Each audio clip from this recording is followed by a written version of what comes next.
What's going on, fellow Walking Dead fans? Solid Dave Snake here, kicking off my reviews for the brand new Walking Dead Comic Series 5 action figures. And in my last video, I did a preview for Comic Series 5, and I asked my subscribers to vote on which figure that they wanted to see first, and Shane blew everybody away. Everybody wanted to see Shane first, and he was the figure that I was looking forward to most out of this series, and I do think he turned out the best out of all four figures in this set. So let's get right into them. I am going to do the same scoring system that I've been doing with the color tops to give this Shane an overall rating based off of 5 different categories: accessories, sculpt, paint, articulation, and shelf presentation. So let's kick it off with the accessories, and I will show off a running common accessory here in this series that they went with. And that is one of the heads on the spears with a ground base from issue 144, whenever Alpha put those 12 people's heads on those pikes. And this one is Oscar, and what an amazing head sculpt. They were all zombified when they were on these sticks, so I think they caught that very good in the eyes and around the eyes, giving it that zombie look. His braided goatee came out really good. The hat being on backwards, just a plain red hat, but still has nice wrinkling details up there.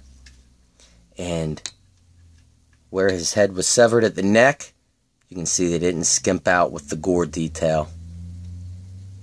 Give it a nice good blood tone. It actually looks wet under there. And be careful with these sticks, because they are very fragile.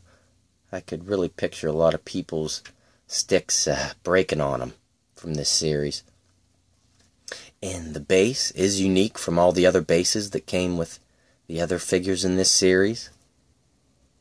And they do all interconnect. I show that off in my previous video, the preview video.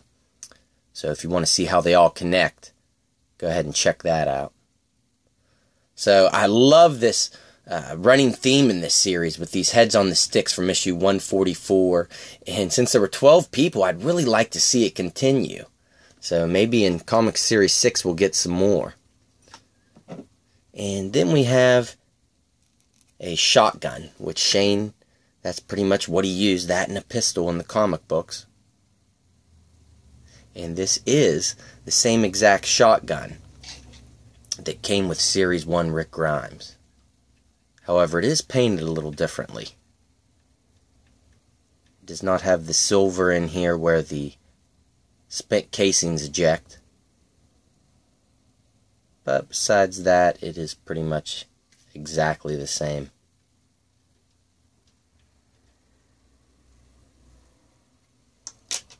So, very fitting accessory for Shane.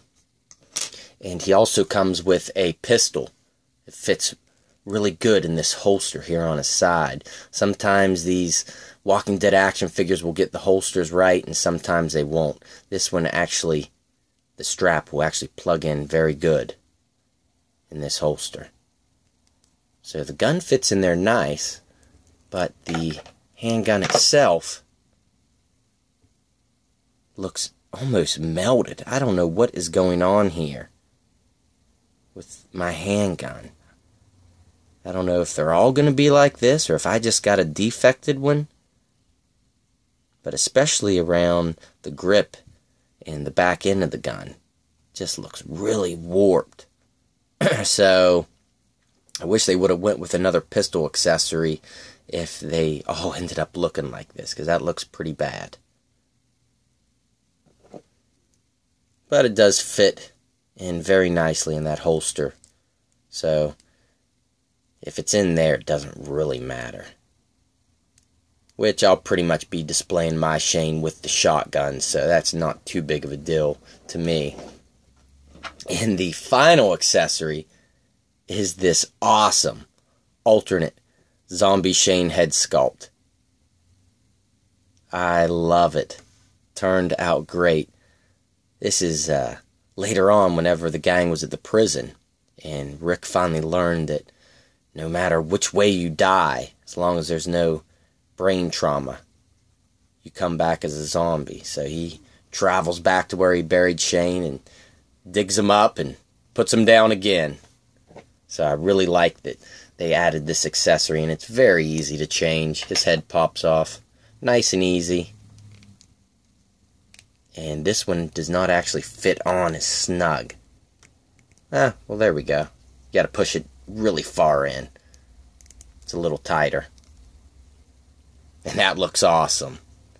Now, there is one noticeable thing here about this head swap, and that is that the skin underneath is still going to look like that human skin tone, not zombified. And same thing with the hands. Now, they really could have gave us alternate hands. That would have been nice. The neck, I don't really see how they could have gotten around that unless they made the head extension go into the neck, and you have to change all that out. But if you're a customizer, this is an easy fix. Just paint his fingers and paint his neck there, the same color as the zombie. Or you can even swap out hands from maybe one of the zombie figures, if it fits. But still, very happy they added this accessory. And I had been saying that for a while, that I was surprised McFarlane has never made a hero character that has turned into a zombie into figure form with alternate heads like this. So I'm glad they finally did this. And they could even do it with other characters like Sophia from the TV series and a lot more. So for the accessories, they are really good for Shane. Besides that pistol looking horrible and not giving any extra hands or anything for the zombie change, I'm going to have to give them an 8 out of 10.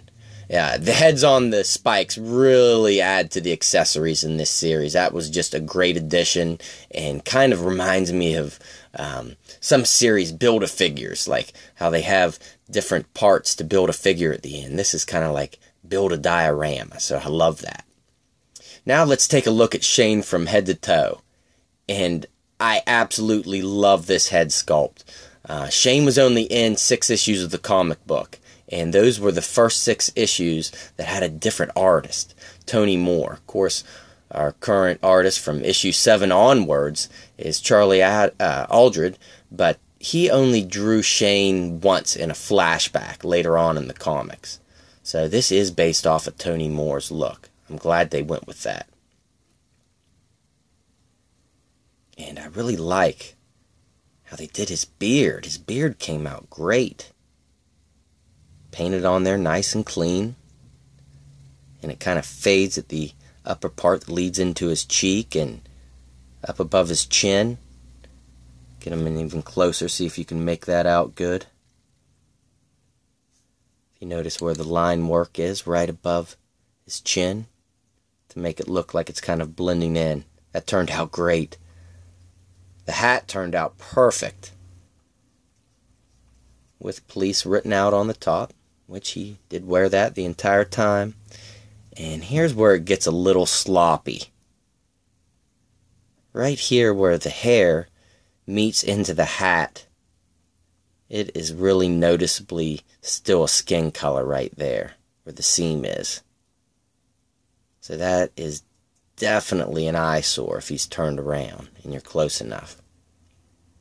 But overall, just an amazing head sculpt. Looks just like Tony Moore's Shane. And down below with the clothing, we get this scarf wrapped around his neck and upper shoulders. During that first stint in the comic books, it was colder out, so they all had heavier clothes on. As you can see, he has his police jacket on. And I love the touch of the badges. And all the buttons are painted gold as well, so that came out great. Of course, McFarlane always does a great job with the wrinkles and folds of the fabric and clothing. They always make the clothing look natural. And there is some variation here. There's a black wash over the brown, and you can tell that it's there in the cracks. Even his cufflinks here are gold. Of course, he's got the black gloves. And his right hand does have an extension for the finger here. It's separated, so you can get that finger in the trigger of either the pistol or shotgun very easily. He doesn't have that on this side. It's connected. And right here along his waist, you can see that he has an undershirt as well, and you can even make out his belt buckle underneath the jacket a little bit, and the belt running along the back here.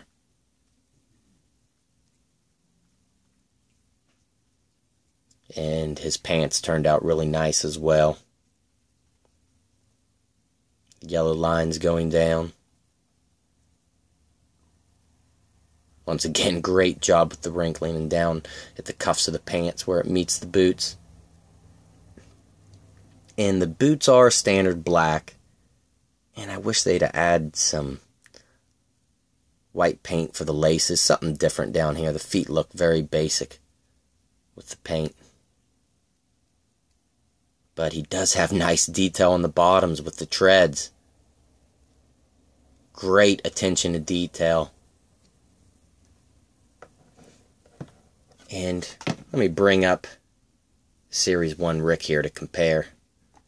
Show them together. Now I would think the colors of their outfits would be a little more matching, but Shane's is almost a couple shades darker. Almost looks a little more glossier, the way the paint is. But still, that is very nice to have both of these together. So, an amazing job with the sculpt. I'll have to give it a 9 out of 10. Just a phenomenal job. And the paint, there's only a couple sloppy parts. And I wish they would have matched up the color to that original Rick a little better. But I'm going to give the paint an 8 out of 10. And now let's move on to the articulation, which is great in these 5-inch action figures. I don't know why they didn't keep the same articulation with the 7-inch figures, but with these 5-inch, they are amazing. Of course, his head is on a ball joint, which will rotate all the way around. Look that high up, that far down, and you can get a little bit of tilt with it. So, great head articulation. At the shoulders, he won't go up to 90 degrees, but pretty far enough, and you can rotate it all the way around. He's got a single hinge at the elbows, which will go up to 90 degrees, and back straight, rotate all the way around. And the wrist articulation is great. Of course, it's got the hinge that you can reposition, but it will move that far up, that far down, and you can rotate all the way around. He has a cut at the waist, which you can get full rotation out of. No restrictions here. And then, of course, he will split all the way out at the legs. Kick this high up to pretty much 90 degrees. And this far back. He does have a single hinge at the knee, which won't go quite to 90 degrees, but back far enough. And back straight. And rotate all the way around. And he does have a ball joint at the feet, which you can get a pretty good amount of movement. It will pretty much allow him to stand any way you want. So the articulation is great for these Walking Dead figures. I'm going to have to give them a 9 out of 10 with the articulation. And overall presentation, you cannot go wrong with this Shane. He's going to look great on a shelf. He's going to look great in diorama pieces. Any photos you take with these figures, I'm sure he's going to stand out. I've already seen it on the Walking Dead action figures and memorabilia page. People posting pictures of him, and he looks great. So I'm going to have to go with a 9 out of 10 for presentation from Shane. Just an overall great figure. In my opinion, the best from this series. With a total score of 43 out of 50, I have to give him a high recommendation. If you collect these Walking Dead comic book series action figures, then he's a no-brainer. He's a must pick up. But even if you only buy some here and there, I would say that if you're going to get any out of this series, Shane is the one to get. So, alright everyone, I hope you enjoyed the review, but stay tuned, because I will be doing the Glenn review next.